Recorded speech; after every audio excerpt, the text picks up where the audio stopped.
Hello and welcome to a brand new episode of Dinks with Kinks.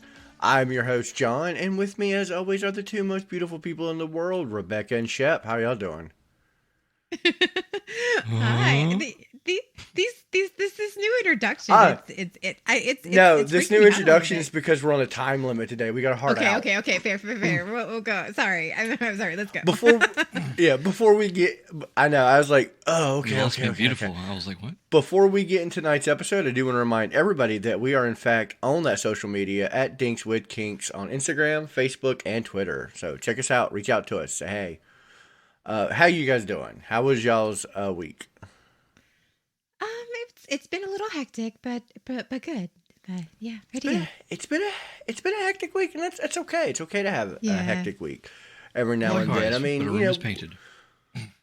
And it's one of those things. I just don't let things bug me anymore. Wah wah. See, I will skip over an intro, but I will not sacrifice. I know, exactly. I was like, pun. what the fuck? Okay, cool. You know what? I'm here for it. Yeah.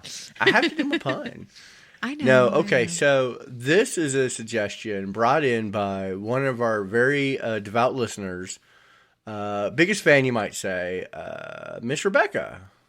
It was my suggestion. Do you listen to our podcast?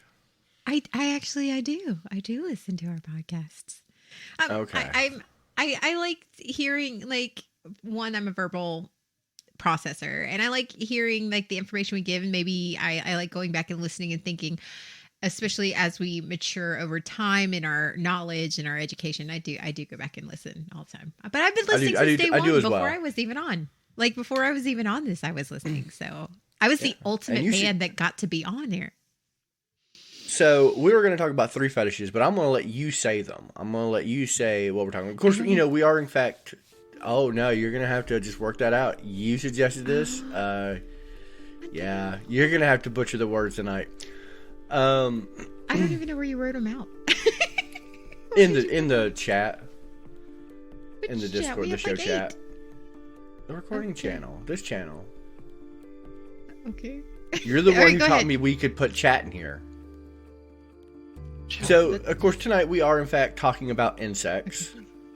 Mm-hmm. And we're going to talk about 3 distinct fetishes when it comes to insects. And for the first topic, go Miss Rebecca. Formicophilia. What? Formicophilia. Ficophilia? What? Formicophilia. Formicophilia. Okay, I kept hearing ficophilia, and I was like, what's ficophilia? Ficophilia. Formicophilia. Yeah. And that is actually the sexual arousal from, like, just bugs in general, crawling around, ants, creepy crawlies in general. And I wanted to start here because this is, like, the most basic of kinks. This is of this subsect. This is very much like the attraction, just seeing our 8 and 6-legged friends crawling around. Maybe you're into more legs, like you're like a centipede fan or a millipede fan, Or no legs. Or no legs. Ooh, yeah, like a worm or a slug or something like that. Ooh, actually, the people that I watch their interviews, actually, they like worms. Worms. I've seen some interview stuff with worms and all that. So this whole genre is a type of zoophilia because it does deal with other species other than humans. But I wouldn't really classify the formicophilia as what's the word I'm looking for? As zoophilia as far as God, I can't place it. Bestiality? When you bang animals. Bestiality. That was the word I was looking for. I was like, where are you going? I don't know. No, that's slightly different. Yes. Yeah, that is slightly and different. actually, I heard an interview on a guy who was a kink educator about formicophilia, and he had a great explanation. It's because somebody was concerned about the consent of the insects, and he's like, well, the insects that I buy were made to be food, like fishing, that type of thing. He's like, they have basic function. There's no like, but I wouldn't like I'm not like, they don't have a conscience, but like my dog, on the other hand, that's bestiality. They consent, and that's why I wouldn't do that. And so, yeah. And like I said, for the most part, especially with the Formicophilia, you're just letting them do what they do. They're just crawling around, existing. There is no you're just letting them be on various parts of your body. Particularly fond of this is letting them crawl on your genitals, nipples, or anything like that. A lot of people do enjoy catching flies in jars and putting the jar up to their skin and just letting the fly kind of bounce around and then land. Shep, have you ever heard of this kink? I haven't really, but from the details and stuff, I feel like it can also be related to the human carpet, since you have these legs just walking all over you. It really does. It is absolutely, like, especially the Formicophilia is definitely a soft play kind of feel. So like, it's one of those things where I can kind of get behind this because it's a sensation, it's a texture. Now, I can tell you very strongly, I do not have this kink only because I've had a fly trapped in my room while I'm trying to sleep in. And, I can go my entire life without a fly landing on me, and it just never will, unless I'm trying to sleep. And then it's like, that face over there? I'm going to land on that dude's face because he's sleeping. Well, I like to land on dudes' faces too, but in a totally different way. Yeah, hopefully, they're consenting to it. I was not consenting to this Formicophilia. And if she lands just right, she does make the bugging sounds too.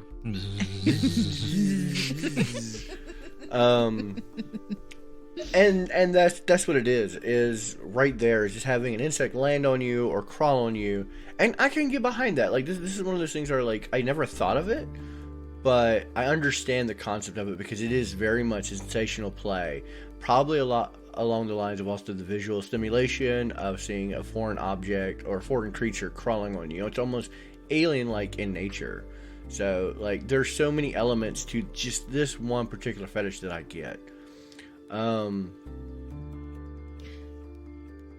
watched an interview where a gentleman liked to sound with worms. Do sounding. Oh Lord. Yes, and he was very descriptive about it, and not that I'm not kidding. He was very descriptive, and it was interesting in how the process that he did, and he was talking about how his partner, he's like, how he felt because his penis, it's like, you think of it as a penetrable object, then you have this thing that's inside of you that's penetrating you, and like he said, he and moving, probably reacting. Yes. And he says his partner was very enthralled by the look of pleasure on his face by the sensation of the worm being in his urethra. And I was like, that is absolutely fascinating. Yeah. Well, when we did the sounding episode, we did talk about, like, a lot of people who enjoy sounding is, I enjoy the look of my partner while he's getting sounded, like his facial expression. Go ahead. How did they get the worm in there? For Shep's sake, because he looks like he really needs to know. He looks enthralled right now, and he really needs to know the real basics of. And I'm curious too. How do you get the worm in there? Because worms are kind of malleable. I feel like you have to pre-sound. I'm just going by what he said and how he described it, so it wasn't so in detail. But he sucks his genitals in ice water because they like cold. Worms usually like cool environments, so he sticks his genitals in the cool, and usually they try to crawl up there to get into the cool area. And then but if that doesn't work, he says he's tried incense, where he incense because they'll try and crawl up there to get away from the smoke. And a lot of people were had asked him about if sorry, go ahead. Oh no, so he lets them crawl up there themselves. Like this is he does not insert them, he lets them. Okay. That kind of pairs with a lot of stuff I've been reading about letting them crawl on the genitals and whatnot, and kind of just do their thing. Like, it's not so much I am making this insect do something, but this insect is doing It's natural What it response naturally to does. the. Yes. Shep, And, you're gonna have to he talk said- sometime during this episode. I'm throwing that out there. But There's 3 people in this podcast. well, 2 are talking nonstop, so I don't want to interrupt people. Oh, I'm sorry. Sorry. Go ahead, Shep. Take I it don't like away. to interrupt, I'm polite. No, but I was just trying to take that one in because I was like, We could try to take see it what I in. did there, We could try but- this out. but there was I was stuck on the concerns there. I was like, much like with some type of people have troubles with the gerbils in the past getting stuck in places. Does the worm get stuck in places? I actually have the answer to that. I have Okay, the cool. answer to that. Okay, cool. I was Cool. okay. So Yeah, how do that you get the worm out? So the next question was, the question is, people were concerned that they crawled up there. Well, because it gets warmer up in the body, they actually try to back out or get out because it gets warmer up in the body. So he said that sometimes they usually either try to back out, or he said sometimes that they have actually like doubled up and turned around. So because it gets up in, now this is secondhand from an interview. So I am not an authority on this. I don't, but that is what he said in the interview, is that he had them crawl up, and he's like, if people were concerned about, reaching up to splatter, et cetera, and so forth. He says, but it gets so much warmer up in the body that they don't like it. So because, 98 degrees, like that type. So I could they also try imagine you to- could pee it out. You should. I like to think that you could pee it out. Well, I've they never do tried to have pee a out a bit of worm. barbs on their body. That's how they do travel through dirt so easily. So I don't know if you want to try to Yes. force something out that has little micro barbs. This is also very true. But it This does is make me- actually. Oh, make me go ahead. think of to come up with a new song for the worms step in, the worms step out, worms play pinochle on your snout. We have to alter Oh, that, okay, yeah. My daughter loves this Oh my song, God. and I sing We- it all we- the time. The we have worms to come up crawl with a new in, one the now. worms crawl out, the worms crawl up my urethral stout. Oh, Maybe, man, I'm yeah. done. I'm done. Here we go. Okay, I mean Yeah. that's very fascinating. Wow. That's brave. Brave. I found it Um, fascinating. I thought it was just like, It- I was like, Yeah, what? yeah. It's great. Everything I have found, I mean, I will say this is one of the harder fetishes to research, because, like I said, there's not that much information out there as far as like published work without like a video interview and whatnot. I saw the video link for your interview. I didn't watch it. I just kind of stuck to like written material because I like to read. Also, like, I don't want to be playing videos like that in an office setting. You watch all the porn you want. I was good, just kind of reading medical journals. Would that be porn, or that could be like southern gardening? I mean, which I want. It really, honestly, it could be either. But yeah, from what I've seen, like, this is something that you could either do solo or with your partner. And I've seen a lot of content like where it's like sensation play of having sensation and visual play. Like if I am just aroused by seeing insects and I'm with a partner who enjoys soft play, I might say, well, let me get some like, non-harming insects like worms, slugs, ants, flies, and let them tickle your body. And it's a very tickling sensation. So this like pulls into so many things, from sensation play to visual stimulation to tickling fetish. That was really popular with a lot of like the insect things, because you have that feeling. If I just say bugs on your skin, bugs on your skin, bugs on your skin immediately starts to crawl. You're like, you have that psychosomatic reaction because you've all felt it. And a lot of this arousal stems from your body's response to that, instinctual reaction, which is something very fascinating to me. Like, because I'm always fascinated that things trigger in your body differently. Everybody does. And one of the people had a good description of like explaining why they like this sensation. And they said, well, think about a sex toy, and the vibration is the same every single time. The sensation is basically the same every single time. Is when they had described, this one actually liked having maggots crawl on their skin because they bit a little bit. And he says it's different every time. It's unpredictable, the unpredictable sensation of them crawling, because it's never the same. He enjoyed that crawling sensation because it's not the same. And I thought that was a good a good analogy for me to understand why some people like that, because it is very intense, anticipatory. It was very much I don't know where they're gonna crawl next, and that I could totally get on board with that.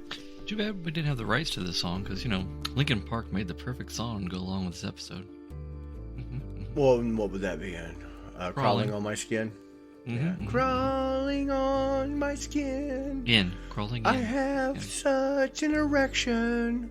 I mean, it's a very song-heavy episode. I'm okay with it. But yeah, I can definitely see the relation of this particular fetish, because a lot of people react quite a lot sometimes to what I call the nerve touch that I do.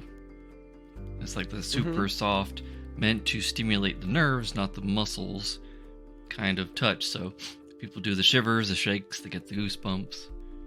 Because it is so many people underestimate that sensation. I think that especially when they think about kink and fetishes and BDSM, they almost forget that the softer the touch, almost the more intense the sensation is than the impact. So I think that's very good. They like that sensation. They like the soft nerve sensation, especially in the more erogenous zones when the nerve clusters are clustered in greater numbers and such. Yes. And it did add that anticipation and unpredictability. And like when we talked about, like when we did the wax play episode, you don't necessarily know when the wax is going to hit you. And like you're saying, it's different every time. You don't know what's going to happen. You don't know what sensation you're going to feel. I mean, you have a basic idea, but it's always random, because you're not telling these insects how to do it. You could be like, go left, and that bug's like, fuck you, I'm going right. I'm a bug. I can't understand you. Yeah. Screw you, I'm a fly. I'm a fly. I'm gonna fly away. Yeah. So now we come to our second topic tonight. Miss Rebecca, you want to go ahead and try to pronounce Melissophilia. Melissophilia. Melissophilia. I mean, she did that one time. Melissophilia, and that is the. She really will. Okay. I want to tell you what. Can you guys guess what that is? I have no idea.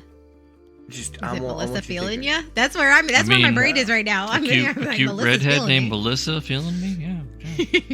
Okay. Well, let's go back to what we're talking about. We're not talking about bugs named Melissa. Oh. We are talking about bugs. Okay. So I was just going to see if y'all could take a wild guess into what that is. I mean, our guesses go were ahead pretty and take wild. a real shot in the dark. Yeah, they were. I didn't say redhead. Right. Melissophilia stings? Is it stinging? Close. The sexual arousal from bees. Ooh, I was close. So we are going to get. I don't know who Melissa was, but she loved bees a lot. Maybe because they have little missiles and they're stinging with their sweet missiles. Like honey. Yeah, Melissa was sweet like honey. No, this is the sexual arousal of bees, and there's multiple levels in this, and we're going to get into like the sensation play of it, of course, the bee stings and whatnot, but also like hive mentality. Just I am fascinated by bees. I love watching bees build nests and whatnot, because they're very complex creatures, and they're nature's not the vibrators. Vicious. They are, and heaters. And scientifically speaking, they should not be able to fly. They can simply fly because they say, "Fuck you, I'm a bee." And I can fly. You know what? I'm here for it. You can fly. Yeah, right? I am not allergic as in but I'm allergic that if something stings me, I actually swell. I don't get You have a mild aspirated, allergy. but yeah, I have a mild allergy to them, so I try to avoid them. I think they're great. I think that aesthetically, I like looking at them. I like the bee look, but I just like snakes. I'm just like, you can stay over there and do your thing. Yeah. So. And so when I was reading to this one, this it very much deals with that adrenaline response you get when you see a bee. Everyone has that panic state. You see that bee fly in a room and it lands on you, and you're like, "Oh God, it's a bee! Oh no, what's it gonna do?" And you derive sexual. Cover Henry Winkler and bees. Joke's on you. Henry Winkler's into it. That's a Little Nicky reference. I'm sorry. Bringing it back to the 90s. Be honest. But that panicked moment where you see a bee in the room and you're worried that you might get stung, you derive sexual arousal from that. And that I can totally relate to, because now we're talking about like the adrenaline kink. Mm-hmm. And, you know, like I said, and scarousal in the most literal sense. And not just that, but remember last week when we were talking, 2 weeks ago when we were talking about masochism. Did I say that right? No. Close enough. Masochism. I want to put the E in there. Put a little I know bit you of do. E in It's there. it's spelled with an A. Masochism. Anyway, go ahead. Masochism. I'm a kink professional. Okay.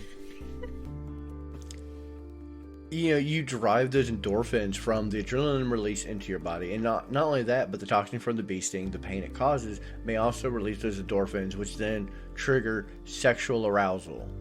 And so, yeah, there's a whole art and dance to it. Like, some people they want to make love with a bee in the room, flying around. They could sting them at any moment. And, like, that sounds kind of exciting to me. Like, I want to go outside and catch 3 bees and just release them into the room and be like, let's fuck. And in any moment, one of us is going to get stung. Let's get to pollinating. Mm-hmm. I can see your partner being like, okay. I can totally see that. Yeah, my partner would probably be like, I mean, okay, that's weird, but all right, I'm down. I know. I can see now, that of course, too. there is some... Yeah, okay. I'm because I'm alert. I would be like, no, no, I'm good. But if you have that adrenaline arousal, because you have such a vicious reaction, but not deadly reaction to it, there is the added level.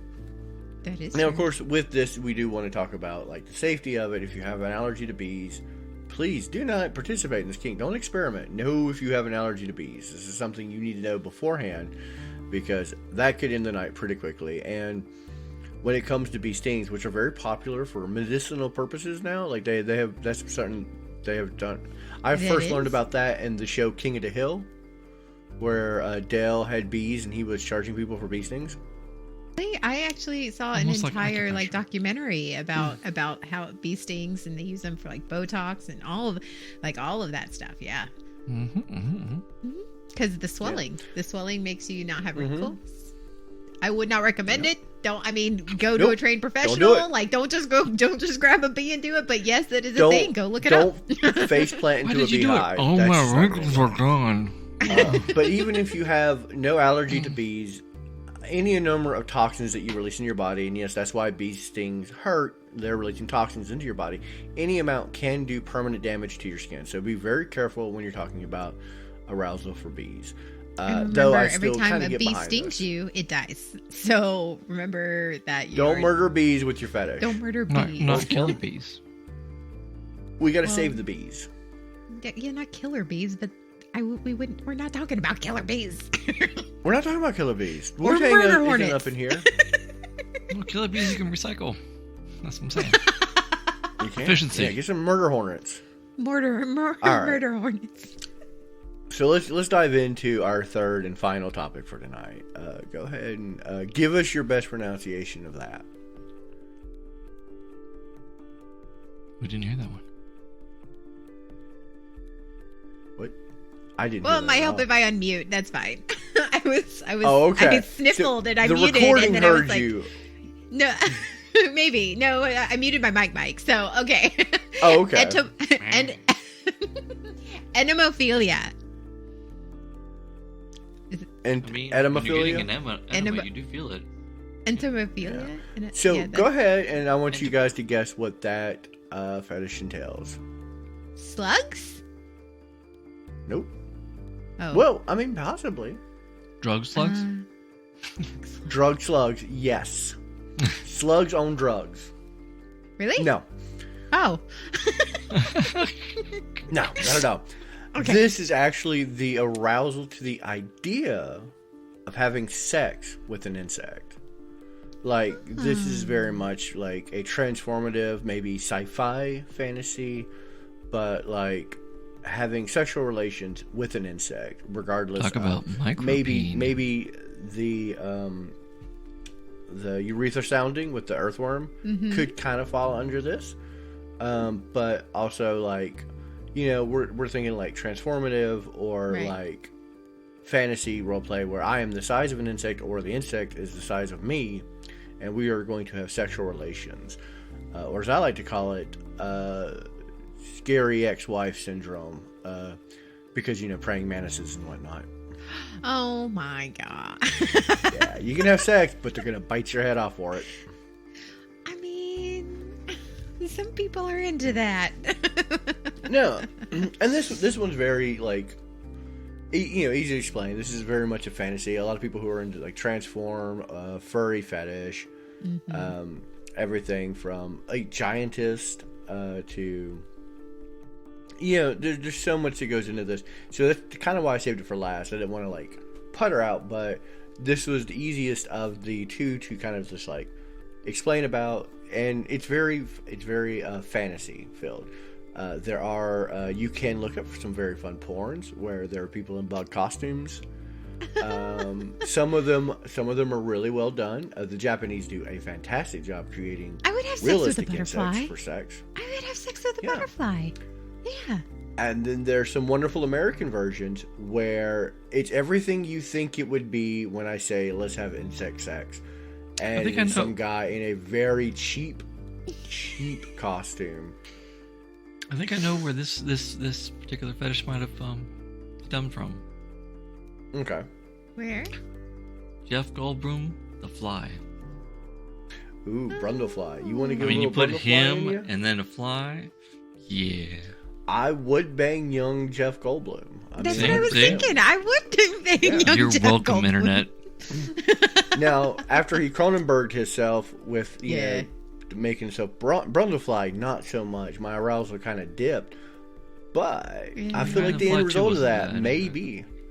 I know. I actually recently watched The Fly 1 and 2. Because, I mean, I do love me some Cronenberg, and I do love me some Jeff Goldblum. And Eric Stoltz in the second one is just too awesome to pass up. But yeah, very much fantasy based, and that one sounds like the most fun to me as far as like role play and whatnot. Like, it's almost like if Starship Troopers made a porn parody. Oh, Starship Troopers is a great movie. It's my guilty pleasure. Yeah. I love that movie. Now imagine a porn parody. And we're on board. I mean, they did have a lot of sex in it, so I mean, maybe. Yeah, I'm on board with it. I'm on board with that. Okay. But now it's not war. They're not making war. They're making love. They're making love, not war. Cool. Mm-hmm. The hippie version. They go to the bug planet and they're like, "We gonna fuck. What we gonna do? Bug out. We gonna fuck. Show hole. Here we go." Does that give a new meaning to a bug out bag? There it is. A bug out bag is where I'm gonna, wrap up my beast. Okay. That said, this has been a fun topic. Like, I'm glad you suggested this one because it is one of those things where we kind of went off the deep end, but not in a way that I don't understand. Like, there's a lot of fetishes we cover that I'm like, this is not my kink. But at least this one had so many elements that I'm like, I get it, I get it, I get it. All three of them absolutely are relatable and sound kind of fun. Like, I think a lot of these I would try. Like, I would use insects for soft play. What about you guys? No, and it's not that I find, like, it's just for me, bugs are, I'm not scared of them. I like crickets. I like, spiders don't scare me. They don't scare me. Not bugs. I just don't I leave them alone. They stay in their little world, I'll stay in mine, and I'm totally cool with it. Like, we are just living in harmoniously apart from each other. Yeah, and All just, right, you just know. remember, with every fetish, there's those cautionary tales. So just make sure to be careful with your bugs, and if you, depending on where you have them crawling on you, make sure to Yes. secure or plug entrances to your body, such as your nose or ears. Mhm. There are certain bugs you just don't want crawling into certain orifice. And as it just were. hope no one brought Raid. Yes. Oh, and with that, Yeah, what's on our there it wheel? What's on our wheel? We're gonna What's spin on it. our wheel? Here we go. But I could get behind all three of these. I absolutely could. I just because this is not one I wouldn't even try it. It's not one that I'm just like, what? Why? Because I get it. Like when I was listening to them describe it and why they're into it, I totally 100% am on board with it. But you do you, boo boo. You do you. What about you, Shep? Would you use them No, because for like soft play?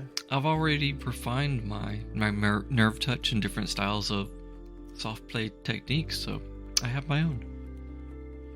I don't need help. I can do it myself. Well, I want to go ahead and tell you right now. This is actually suggested by one of our audience members back when we were first making our will.